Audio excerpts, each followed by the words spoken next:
নমস্কার বন্ধুরা। মঙ্গলবার কোন পদ্ধতিতে হনুমানজির পুজো করলে একদম হাতে নাতে ফল পাবেন? অনেকে আছেন যে বজরংবলীর পুজো করেন কিন্তু সেইভাবে ফল পান না। তো আপনাদের মুখেই শোনা যায় যে আমি তো এতগুলো মঙ্গলবার করেছি কিন্তু সেরকমভাবে আমি কোনো ফল পাইনি। তো বন্ধুরা, হয়তো কোনো ত্রুটি বিচ্যুতি থেকে যায়। মঙ্গলবার অনেকেই হনুমান ব্রত পালন করে থাকেন আপনারা, ভক্তি আর নিষ্ঠা ভরে পুজোও করেন। অনেক সময় দেখা যায় যে মন মতো ফল লাভ হচ্ছে না। তো এটা কোনো না কোনো কারণ আছে, তো সেটাই আমাদের খুঁজে দেখতে হবে। হনুমানজিকে খুশি করার কিন্তু অনেক রকম উপায় আছে।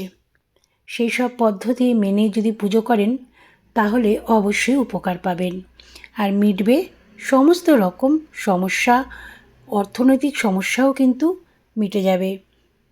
শাস্ত্রমতে বজরংবলীর পুজো করতে হলে মঙ্গলবার দিনকে স্নান সেরে 11টি পিপল গাছের পাতা নিতে হবে। গঙ্গা জল দিয়ে সেই পাতাগুলো পরিষ্কার করে নেবেন প্রথমে। তারপর কুমকুম বা চন্দন দিয়ে শ্রীরামের নাম লিখতে হবে, আর চন্দনটা হবে লাল চন্দন। এই পাতার মালা বানিয়ে হনুমানজিকে অর্পণ করবেন। এটি বিশ্বাস করা হয় যে এটি শীঘ্রই আর্থিক সমস্যার সমাধান করে। এছাড়াও হনুমানজির নামে মঙ্গলবার গ্রহ শান্তিও আপনারা করাতে পারেন। লাড্ডুতে তুলসী পাতা দিয়ে হনুমান মন্দিরে ভোগ চড়ান। বলা হয়ে থাকে যে বজরংবলী লাড্ডু খুব পছন্দ করেন। এই প্রতিকার গ্রহ শান্তির জন্য অনেক উপকারী। দীর্ঘ সময় ধরে কোনো কাজ আটকে থাকলে বা কোনো বিশেষ কাজে যাওয়ার আগে মঙ্গলবার হনুমানজিকে পান অর্পণ করে যান। বলা হয়ে থাকে যে এটি প্রতিটি কাজে সাফল্য দেয়।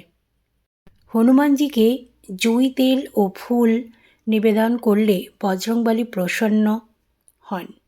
এতে ঘরে সুখ, শান্তি এবং সমৃদ্ধি বজায় থাকবে। আমাদের হিন্দু শাস্ত্রে ৩৩ কোটি দেবদেবীর কথা উল্লেখ আছে, আর সেই প্রত্যেক দেবদেবীর আরাধনার একটা নির্দিষ্ট তিথি রয়েছে। আমাদের সপ্তাহের প্রত্যেকটা দিনই কোনো না কোনো দেবদেবীর পুজোর কথা বলা হয়ে থাকে। তেমনি মঙ্গলবার হিন্দু শাস্ত্রে হনুমানজির পুজোর কথা উল্লেখ আছে। মঙ্গলবার হনুমানজির পুজো করলে পারিবারিক অশান্তি দূর হবে, পরিবারের ওপর কুদৃষ্টি পড়বে না। মঙ্গলবার হনুমানজির পুজো করা হয় কারণ মঙ্গলবার হনুমানজি জন্মেছিলেন, তাই সপ্তাহের এই দিন হনুমানজির পুজো করার জন্য একদম উপযুক্ত একটা দিন বা সময়। আপনারা শনিবার দিনকেও হনুমানজির পুজো করতে পারেন। এই নিয়ে শাস্ত্রে ব্যাখ্যা করা আছে একটা, যে যখন লঙ্কা অধিপতি রাবণ নবগ্রহকে বন্দি করেছিলেন তখন হনুমানজি ওই সময় সীতাকে উদ্ধারের জন্য লঙ্কায় ছিলেন। হনুমান নবগ্রহকে উদ্ধার করেন, আর নবগ্রহের মধ্যে শনিদেব হনুমানকে আশীর্বাদ দেন যে হনুমান যদি তার ভক্তের ওপর কোনো দিন শনিদেবের কুদৃষ্টি পড়বে না। যদি হনুমানজির কেউ পুজো করে তাহলে শনির কুদৃষ্টি পড়বে না, তাই শনিবার দিন হনুমানজির পুজো করা হয়ে থাকে। মঙ্গলবার দিনকে হনুমান পুজো করলে যেমন সমস্ত রকম সংকট কেটে যায়, তেমনি শনিবার দিনকেও যদি হনুমানজির পুজো করেন ভক্তি ভরে তাহলেও কিন্তু আপনারা অনেক ফল পাবেন। মানে শনি গ্রহের সমস্ত কুপ্রভাব আপনাদের কিন্তু আর থাকবে না, দূর হয়ে যাবে। তাহলে অবশ্যই আপনারা শনিবার দিনও পুজো করতে পারেন। শনিদেবের যত কোপ দৃষ্টি সমস্ত কিছু থেকে আপনারা রক্ষা পাবেন। শনিবার হনুমানজির পুজো, সেই জন্য আপনাদের কোনো দ্বিধাদ্বন্দ্ব থাকা কোনো প্রয়োজন নেই।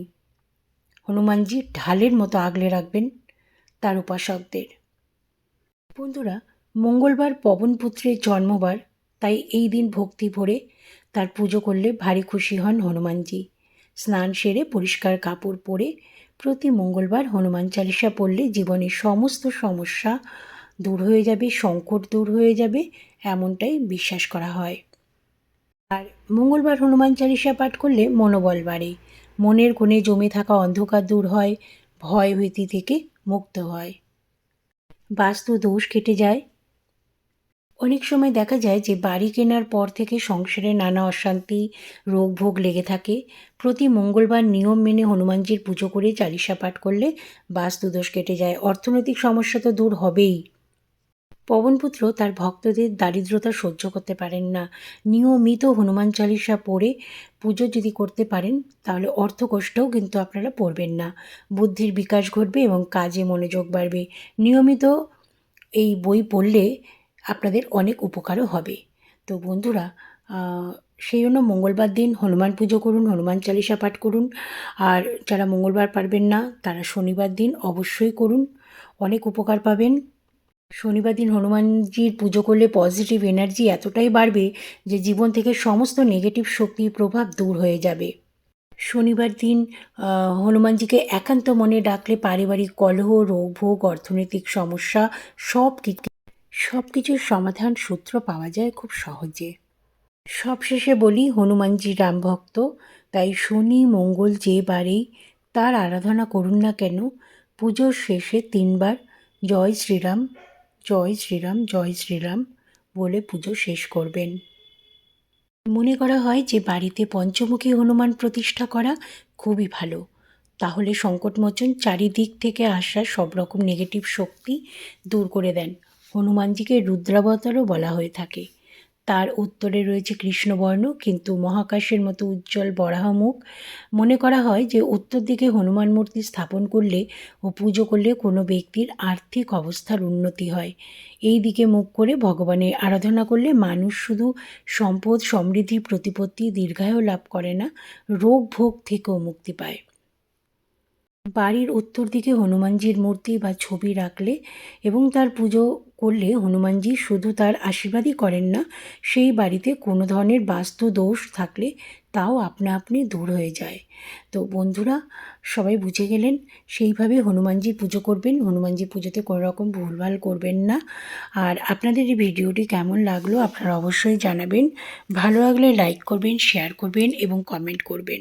কমেন্ট বক্সে অবশ্যই জয় শ্রীরাম কথাটি লিখে যাবেন।